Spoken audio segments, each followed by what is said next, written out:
guys, I'm Greg. And I'm Michelle. We're bringing you guys another episode of PTV from our brand new studios in Chandler, Arizona. So we're going to start off this episode of PTV with me and Mr. Pratt doing an experiment in this segment of Experiments at Home.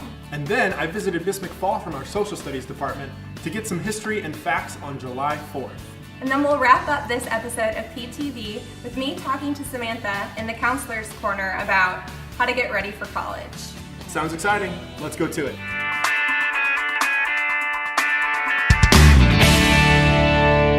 Hi, it's Michelle. Welcome to another segment of Experiments at Home. Today I'm here with Mr. Pratt from the Science Department. And believe it or not, he says that we can turn this dirty penny into a shiny beauty. I don't know how it's going to happen, but Mr. Pratt says that he can show us what to do. It's true. These old copper pennies, they're made almost completely of copper. The copper reacts with the air and it forms copper oxide on the surface of pennies, and that's what gives it a dull look. So we're going to turn them shiny again. Okay, so how does this whole experiment work? What do we need?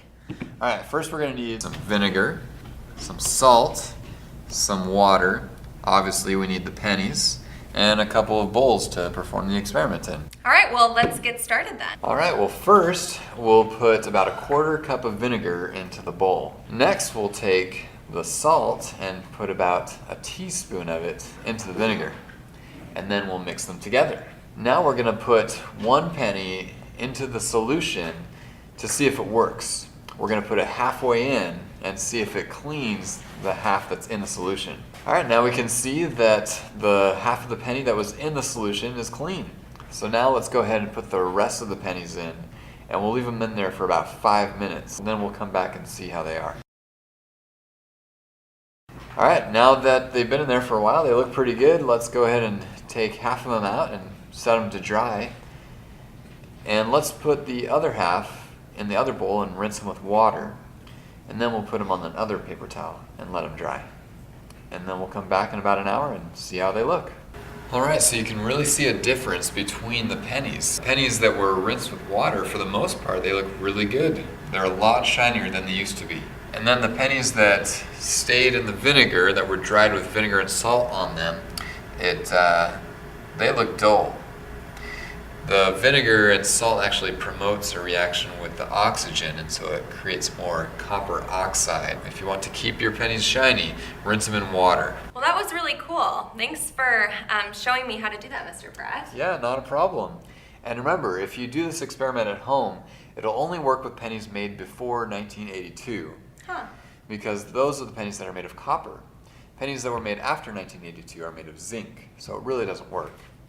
And an interesting bit of history is that the Statue of Liberty was made of copper. And when it was first made, it was shiny like a penny. But over the years, it reacted with the air, and then it turned into copper oxide. So now it's the pale green color that we see. That is so cool. I did not know that. Yeah. Well, guys, thanks for joining us for another segment of Experiments at Home, and we'll see you next week. Bye.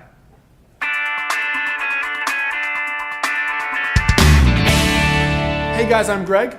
I'm Miss McPhall, and this is another segment of History Matters. That's right. In this segment, I brought our social studies teacher, Miss McPhall, to help us dive in a little bit into the holiday of 4th of July. So Miss McPhall, tell us about 4th of July. What are its origins? It commemorates our independence from Britain, July 4, 1776. And the Declaration of Independence was signed by 56 men from 13 different colonies. One of those being Thomas Jefferson, who is not only our third president, but also one of the main authors of the Declaration of Independence. Very cool. So how has this holiday kind of developed in our country nationally since then? It wasn't actually officially a holiday until 1941. Wow, I actually didn't know it took that long to become a holiday. Well, how is it celebrated now nationally around the country? Through parades, fireworks, and barbecues. Did you know that 150 million hot dogs are consumed on 4th of July? I did not know that. That's a lot of hot dogs.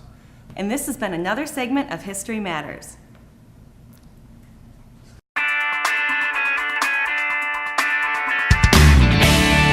Hi, everyone, and welcome to another segment of the Counselor's Corner. Today I've brought along one of our guidance counselors, Samantha, and she is going to be talking a little bit about prepping for college. So when is the best time for students to be looking at colleges and universities? The best time to plan is now. We get a lot of students asking this question, and our answer is always the sooner the better. Okay, well great. There are a lot of universities and colleges out there. So what do you think are ways that students can best figure out which one is good for them? We usually start by asking them what's important to them. There are many factors to take in consideration, such as community college or university. Do you want to stay close to home or go out of state? What kind of major interests you? Have you checked into the admission requirements for things like GPA and cost? There is so much to think about when it comes to college, but that's what we're here for. Yeah, there are lots of things to think about. So about paying for college, what are some ways that the guidance counselors can help students figure out how to afford college?